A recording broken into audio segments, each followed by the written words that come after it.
நிலையத்திலிருந்து ஈரோடு ஜோதிடர் முனியாண்டி. 2026 விருச்சிக ராசிக்கு எப்படி இருக்கும் அப்படின்னு பார்த்துக்கலாம். சந்திரனானது பார்த்தீங்கன்னா நீச்சமாய் போய் உட்கார்ந்துருக்கிறாங்க. குருவோட பார்வையும் இல்லை. தனக்காரகன் பார்த்தீங்க அப்படின்னு சொன்னோம்னா 2ஆம் அதிபதி அவன் 8ல் போய் மறைஞ்சிட்டாங்க.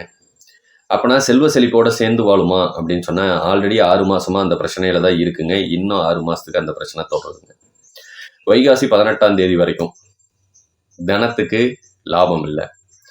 வேண்டாத குடும்ப சங்கடங்களும் பிரச்சனைகளையும் கொண்டு சேர்த்துட்டு நம்ம உட்கார்ந்துட்டு இருக்கக்கூடிய அமைப்பை இது கொடுத்துருங்க. மனஸ்தாபங்கள் அதிகமாக இருக்கக்கூடிய ராசி விருச்சிக ராசியா இப்போதைக்கு இருக்கக்கூடிய அமைப்பு. அப்போனா குடும்ப சங்கடங்களையும் வருமானத்தில் ஒரு தடையையும் ஏற்படுத்தக்கூடிய அமைப்பு நல்லாவே போயிட்டு இருக்கு.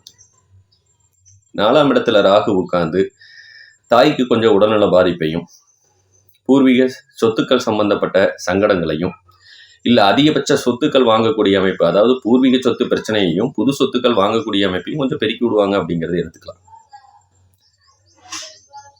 சரிங்களா. 5ஆம் இடத்துல சனி பகவான் உட்கார்ந்துருக்கிறதுனாலையும் இதனாலையும் குழந்தை பாக்கியம் கொஞ்சம் லேட் ஆகக்கூடிய தன்மை தான் அதிகமாக இருக்குங்க. குழந்தை பாக்கியம் இல்லாதவங்களுக்கு கொஞ்சம் லேட் ஆகி குழந்தைகள் கிடைக்கக்கூடிய அமைப்பு. இது ஒரு 2.5 வருஷத்துக்கு தொடர்ச்சியாக இருக்கக்கூடிய அமைப்பு. இது எல்லாத்தையுமே செய்யுது. அப்போனா குழந்தைக்காக வெயிட் பண்ணிட்டு இருக்கவங்களுக்கு கொஞ்சம் மறுபடியும் தாமதத்தை ஏற்படுத்தக்கூடிய அமைப்பு தான் கொடுக்குறாங்க. ஆனால் இந்த பிரச்சனை வைகாசி 18ஆம் தேதிக்கு மேலே தீர்க்கப்படும். கல்யாணம் ஆகாதவங்களுக்கு கல்யாண யோகத்தையும், குழந்தை பாக்கியம் இல்லாதவங்களுக்கு குழந்தை பாக்கியத்தையும், குடும்ப நிம்மதியையும் கொடுக்கக்கூடிய அமைப்பு இதெல்லாம் ஏற்படுத்துவாங்க. சொத்து சம்பந்தப்பட்ட பிரச்சனைகளுக்கு ஒரு தீர்வை கொடுப்பாங்க. அதெல்லாம் எப்போ அப்படின்னா வைகாசி 18ஆம் தேதிக்கு மேலே குரு உச்ச வீடான கடக வீட்டுக்கு வந்ததுக்கப்புறம் இதெல்லாம் நிகழும். அது வரைக்கும் கொஞ்சம் 6 மாதத்துக்கு பாதகத்தில் தான் இருக்கக்கூடிய காரணத்தினால கொஞ்சம் கவனமாக இருங்க. பழக்க வழக்கத்தை கவனமாக வைங்க. பாவம் புண்ணியம் பார்த்து நம்ம செய்யக்கூடிய விஷயங்கள் பின்னாடி உங்களுக்கு பாதகத்தை கொண்டாந்து கொடுக்கும். யாரையும் நம்பி கொடுக்குற பணமும் கொஞ்சம் கையை விட்டு வெளியே விலகக்கூடிய அமைப்பு தான் இருக்குது. அதனால் அதுலேயும் கவனமாக இருக்கிறது சிறப்பு. 8ல் குரு இருந்ததுன்னா வேண்டாத பெண்கள் சகவாசத்தை இது கொஞ்சம் கொடுக்கும். புது பெண்கள் பழக்கமாவாங்க. மனைவி இல்லாத பிற பெண்கள் பழக்கமாவாங்க. அவங்கள்ட்டையும் கொஞ்சம் ஜாக்கிரதையாக இருங்க.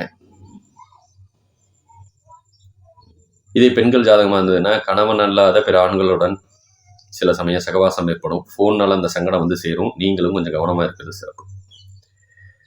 குடும்பத்தில் இதனாலையும் சங்கடங்களும் பிரச்சனைகளும் அதிகமாகக்கூடிய தன்மை தான் இருக்கும். அதனால கொஞ்சம் கவனமாக இருக்கிறது நல்லது. இந்த விருச்சிக ராசிக்கு 10ஆம் இடத்துல கேது பகவான் உட்கார்ந்துருக்காரு.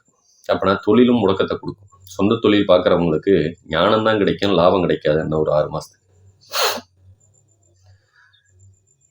பல தொழில் பார்க்குற யோகத்தை கொடுப்பாங்க. பண விஷயத்தில் கொடுக்கல் வாங்கலையும் கொஞ்சம் கவனமாக வைங்க. ஏன்னா அதுவும் உங்களுக்கு ஞானம் தான் கொடுக்கும், லாபம் கொடுக்காது அப்படிங்கிற காரணம். சரிங்களா.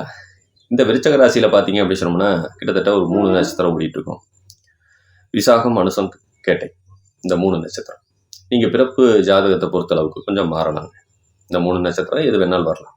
அதுக்கேற்ற மாதிரி உங்களுக்கு தசாபுத்தியும் மாற்றத்தை கொடுக்கக்கூடிய அமைப்பு. இப்போ ஓடிட்டு இருக்க தசாபுத்தி. இந்த தசாபுத்தி சாதகமாக பாதகமா அப்படிங்கிறது உங்கள் லக்னத்தை பொறுத்தளவுக்கு மாறுங்க. உங்களுக்கு சாதகமாக இருந்ததுன்னா அதுக்கேற்ற மாதிரி உங்களோட வளர்ச்சியை நீங்கள் கொஞ்சம் மாற்றிக்கணும், பாதையை மாற்றிக்கணும். அது சம்பந்தப்பட்ட கோயில்களுக்கு போயிட்டு இருக்க வரைக்கும் ரொம்ப சிறப்பு பலனை கொடுக்கலாங்க. அது கிட்டத்தட்ட 75% பூரண பலத்தை கொடுக்கக்கூடிய அமைப்பாக இருக்குங்க அந்த தசாபுத்தி பலன்கள். கோச்சாரங்கிறது வெறும் 10% தான். இன்னைக்கு காலையில் நான் ரெகுலராக எந்திரிக்கிறேன், நடக்கிறேன், போகிறேன், வரேன். அது பார்த்தீங்க அப்படின்னு சொன்னோம்னா அது கோச்சாரத்தை கொடுக்கக்கூடியது. என் எதிர்காலம் எப்படி இருக்க போகுது அப்படின்னு சொல்கிறது தசாபுத்தியெல்லாம் சொல்லுங்க.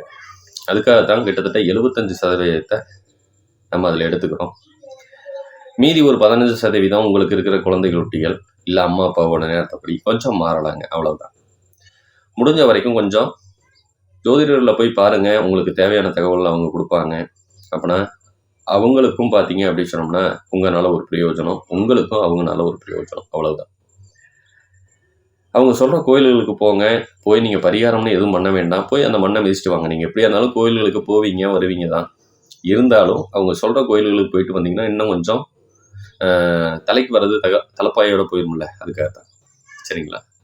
உங்களுக்கு மேலும் வேறு தகவல் தேவைப்பட்டதுனால கீழே இருக்க ஃபோன் நம்பருக்கு கண்டிப்பாக கூப்பிடுங்க. உங்கள் ஜாதகத்தோட பலன்களை மிக துல்லியமாக சொல்லக்கூடிய அளவுக்கு தான் இருக்கிறோம். அதனால் உங்களுக்கு தேவையான தகவல் கிடைக்கும் அப்படிங்கிறத சொல்லிக்கிறேன். நன்றி, வணக்கம்.